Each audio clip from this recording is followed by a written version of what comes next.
Hello everyone, this is Anne from Lolli and Grace, and in this tutorial I will be showing you how to transfer an embroidery design onto your fabric using freezer paper. This is the pattern we're going to be transferring on, but we actually won't even need that right now. So freezer paper is a wax-coated paper. In other words, it is a paper that is paper on one side and then they've coated the other side with a thin layer of wax. You can get this in most grocery stores, I know, but if you can't find it there, you can also get it online.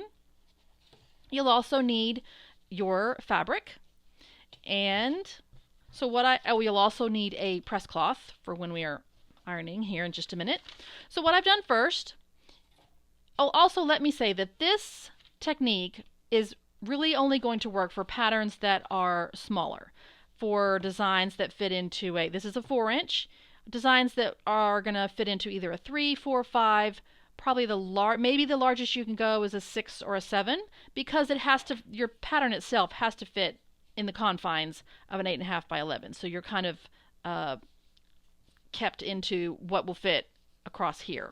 So this is a 4-inch hoop, obviously going to work great. So what I've done here is, this is my 8.5 by 11 freezer paper. I'm going to take this over to my ironing board and I'm going to put the shiny side down. Do not leave the shiny side up. You want the shiny side down. So you can see I've cut my fabric so that it's a little bit larger. It doesn't matter if it's ragged edges or not because we're going to trim it in just a minute. So I'm going to take it to my ironing board. I'm going to use no steam on my iron and a kind of a medium-high heat.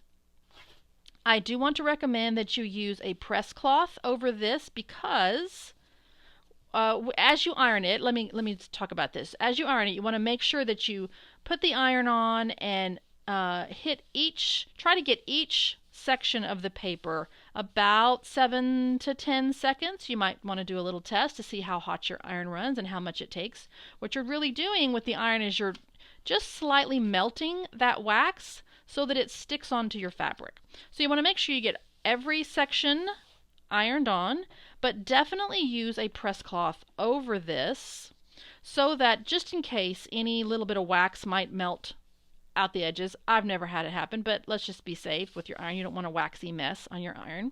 But use a press cloth. This is just a thin little piece of cotton. You can use inexpensive muslin. You just don't want to use a super thick piece of fabric because that will prevent the heat from getting to melting the wax.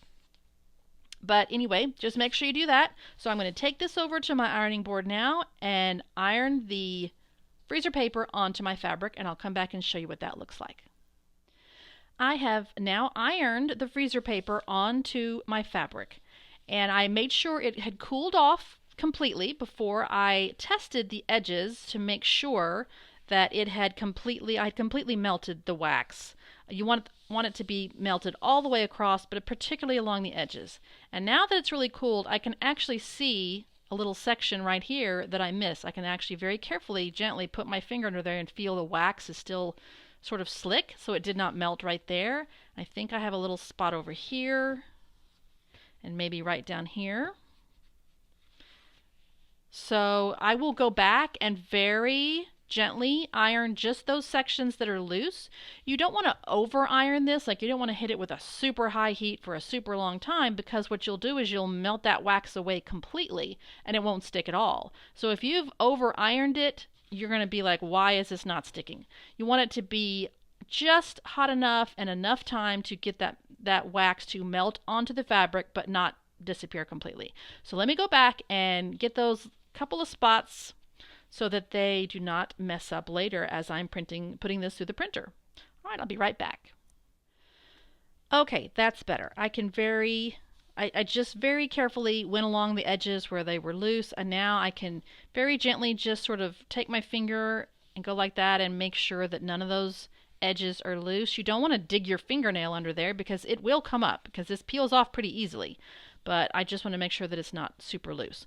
So the next step is going to be to trim off the excess fabric right along the edge of the paper. So I'm going to very gently and carefully, I will trim all the way around so that the fabric is the exact same size as the 8.5 by 11 freezer paper. I've trimmed my fabric now, so now I have the freezer paper on the one side and the fabric on the other side. Now the most important edge as you're putting it through the printer is the leading edge. And here's where you really need to understand how your printer works. In my printer, I put the side that I want printed, I put it down like this. Make sure you understand your printer. You might do a little test copy and mark on the paper so you know which side to put up or which side to put down and how to feed it into the printer so it's right, because you don't want to go to all this trouble and then print it on the paper side, obviously. So I'll make sure that mine is down. But like I said, the main edge that's the most important going through the printer is this leading edge. And you really don't want any little frayed edges or fabric that could get caught. Like see that thread right there? I'm definitely going to trim that off, being careful so I don't pull the freezer paper up. But I think I'm also going to cheat a little bit, if you want to call it that, and I am going to take some tape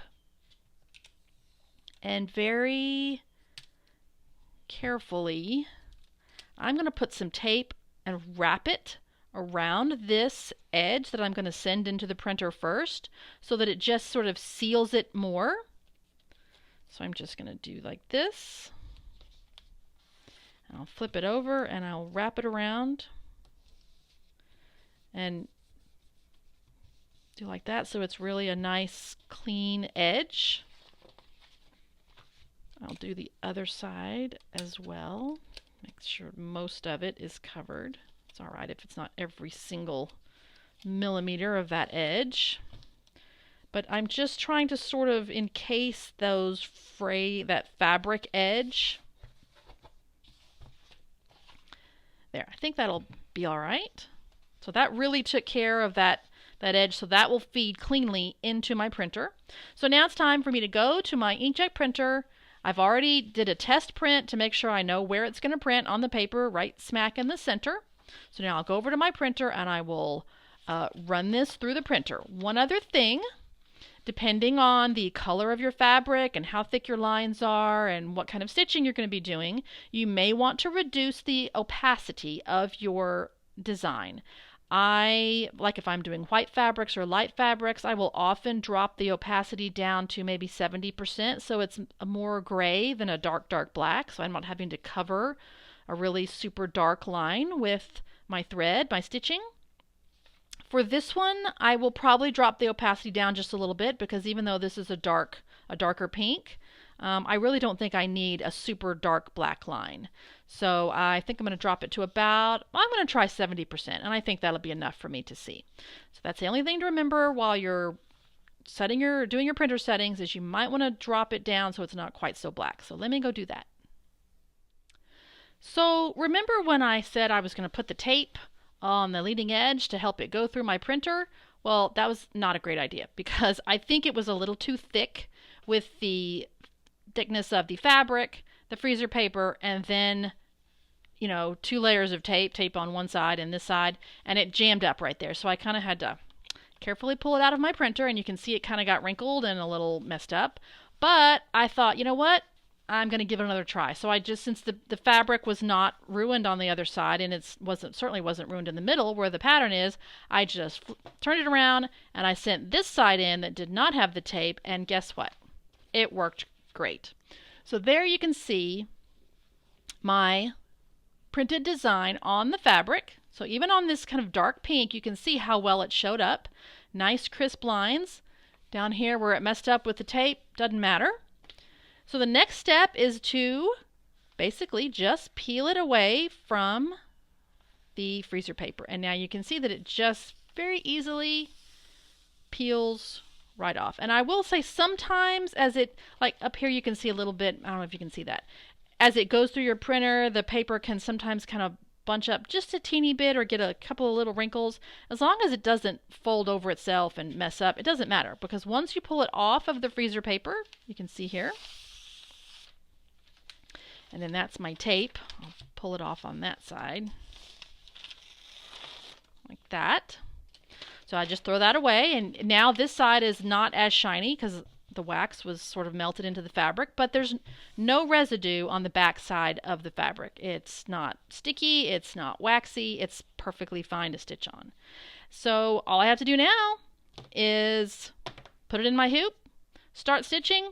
This is a really inexpensive, great way, particularly if you don't want to trace very straight lines or very intricate lines. It's a great way to get a pattern onto your fabric using freezer paper with your inkjet printer. All right, I hope you found that helpful. I'll see you next time.